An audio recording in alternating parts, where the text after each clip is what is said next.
Mobile phones और mobile tower से निकलने वाली रेडिएशंस के हमारी जिस्म पर, हमारी सेहत पर क्या असरात हो सकते हैं? हमारे जानवरों पर क्या असरात हो सकते हैं? परिंदों की लाइफ पर क्या असरात हो सकते हैं? आज इस वीडियो में इसके बारे में हम डिस्कशन करेंगे। 2.0 एक की फ़िल्म बनाई जाती है, जिसमें सोशल मैसेज दिया जाता है लोगों को कि हमारे परिंदों की नस्लें जो ख़त्म हो रही है, इसके पीछे बुनियादी सबब मोबाइल फ़ोन से निकलने वाली रेडिएशंस और मोबाइल स्टेशन से निकलने वाली रेडिएशंस है।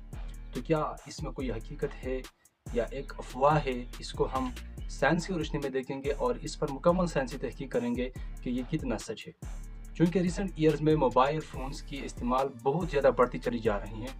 तकरीबन 7 बिलियन पॉपुलेशन में से तकरीबन 5 बिलियन लोग मोबाइल फ़ोन्स को इस्तेमाल कर रहे हैं। तो साइंसदानों का क्या कहना है इसके बारे में कि इससे निकलने वाली रेडिएशन जो होती है, उसका मनफी असरात हो सकते हैं हमारे जिस्म पर क्या? और क्या कैंसर जैसी ख़तरनाक बीमारी का इसके साथ कोई डायरेक्ट ताल्लुक है या नहीं है? तो अगर है तो किस तरह है, अगर नहीं है तो किस तरह नहीं है? तो इस वीडियो में ये सारी बातें हम डिस्कस करेंगे। सबसे पहले हम एक्सपेरिमेंटल ये देखेंगे कि वाकई मोबाइल फ़ोन से रेडिएशन निकलती भी है या नहीं है। देखते हैं स्क्रीन पर। अब हमने देखा कि मोबाइल फ़ोन से वाकई रेडिएशन निकलती है। जिस तरह फिजिक्स की लॉ है कि एवरी बॉडी एमिट्स रेडिएशंस, हर बॉडी रेडिएशन को एमिट करती है। तो क्या ये रेडिएशन इतनी ख़तरनाक है कि इससे कैंसर जैसी ख़तरनाक बीमारी हो सकती है? तो इस हवाले से हम यहाँ रेडिएशंस की 2 टाइप्स करते हैं। पहला टाइप है आयनाइजिंग रेडिएशन। जिस तरह आपको राइट साइड पर दिखाई दे रहा है, ये gamma rays, X rays, ultraviolet rays, इसको कहते हैं आयनाइजिंग रेडिएशंस।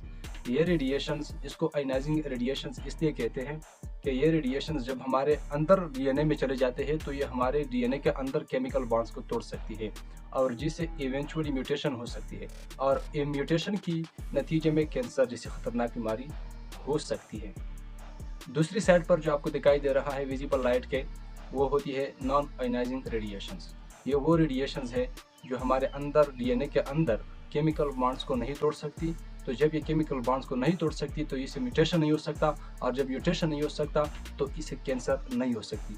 अब हम देखते हैं कि मोबाइल फ़ोन्स और टावर से जो रेडिएशंस निकलती है वो किस कैटेगरी के रेडिएशंस होती है, वो आयनाइजिंग रेडिएशंस है या नॉन आयनाइजिंग रेडिएशंस है। तो मोबाइल फ़ोन से जो रेडिएशंस निकलती हैं वो रेडियो फ्रिक्वेंसी रेडिएशंस होती है और रेडियो फ्रिक्वेंसी रेडिएशंस की फ्रिक्वेंसी काफ़ी बहुत ज़्यादा कम होती है, जिसकी वजह से ये नॉन आयनाइजिंग रेडिएशंस है। तो अगर ये नॉन आयनाइजिंग रेडिएशंस है तो इसका मतलब है कि इससे डायरेक्टली कोई कैंसर का ख़तरा नहीं हो सकता, इसे कैंसर के चांसेस नहीं हैं। अलबत्ता नॉन आयनाइजिंग रेडिएशंस को अगर ज़्यादा देर तक फोकस किया जाए किसी जगह पर तो उससे बर्न्स हो सकती है, लेकिन कोई डायरेक्ट यहाँ पर कैंसर या जैसी ख़तरनाक बीमारियाँ होने की चांसेस काफ़ी कम है, बिल्कुल न होने के बराबर है। तो ये ख्याल अपने ज़हन से निकाल दीजिएगा। जो फिल्म में दिखाया गया है 2.0 फिल्म, उसमें दिखाया गया है कि ये ख़तरनाक हो सकती है। ये उस फिल्म में उन्होंने ये टावर्स और मोबाइल सिग्नल्स को बहुत ज़्यादा टारगेट किया है, लेकिन इस फिल्म में साइंसदानों की नज़र में, साइंसी तहकीक की नज़र में कोई सच्चाई नहीं है। ताहम अभी तक रिसर्च जारी है, अभी तक कंप्लीट रिसर्च इसके ऊपर नहीं हुआ है कि इसके इफ़ेक्ट्स हो सकते हैं, लेकिन जितने एविडेंस मिले हैं आज तक उसके मुताबिक कोई डायरेक्ट इफ़ेक्ट नहीं है। अभी भी रिसर्च जारी है, जो ही नई रिसर्च आएगी वो भी मैं आप लोगों के सामने शेयर करूँगा। यहाँ पर मैं आप लोगों के सामने साइंसदानों की कंक्लूजन पेश करूँगा। उसने जो एक्सपेरिमेंट्स किए, साइंसदानों ने जो एक्सपेरिमेंट्स किए, उनका कंक्लूजन उनके अल्फाज में सुनिए। The evidence available does not provide a clear pattern to support an association between exposure to radio frequency and microwave radiation from mobile phones and direct effects on health, such as increasing the risk of cancers.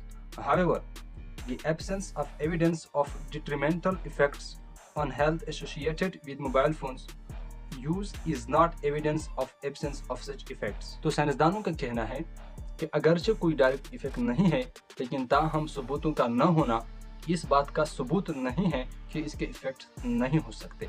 इसलिए साइंसदानों ने precautions तैयार किया गया है कि mobile phones को ज़्यादा देर तक देखना नहीं चाहिए, उसको कान के बहुत ज़्यादा नज़दीक नहीं लेना चाहिए, सोने का वक्त अपने साथ उसको रखना नहीं चाहिए, आगे वाली जेब में भी इसको नहीं रखना चाहिए क्योंकि यहाँ पर डायरेक्टली उसके साथ हार्ट के साथ उसकी कंटेक्ट हो सकती है।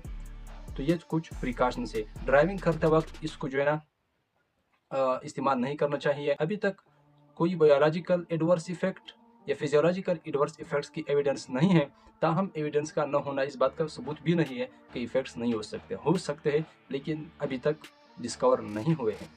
ताहम साइकोलॉजिकली इसके इफेक्ट्स हो सकते हैं। वो वेराई करता है from person to person, from country to country. जिस कंट्री में नेगेटिविटी ज़्यादा हो, जिन लोगों में नेगेटिविटी ज़्यादा हो, तो वो सोशल मीडिया प्लेटफॉर्म्स पर नेगेटिव चीज़ें पोस्ट करेंगे, जिसकी वजह से अल्टीमेटली हमारी साइकोलॉजिकल, हमारी ब्रेन पर नेगेटिव इफेक्ट हो सकता है। लेकिन ये डिपेंड करता है आपके रीजन, आपकी सोच, आपके लोगों के ऊपर।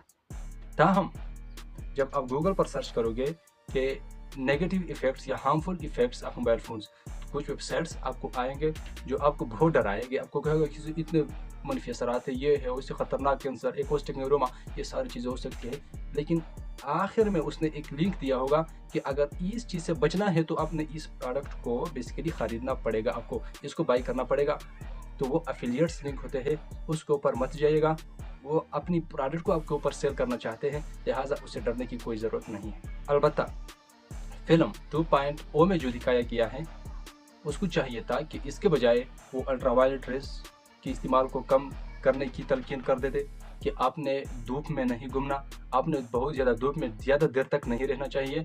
तो ये मुकम्मल तहकीक है साइंस की। इंशाल्लाह अगली तहकीक जब आएगी तो वो मैं भी यही चैनल पर आपके साथ शेयर करूँगा। बहुत बहुत शुक्रिया।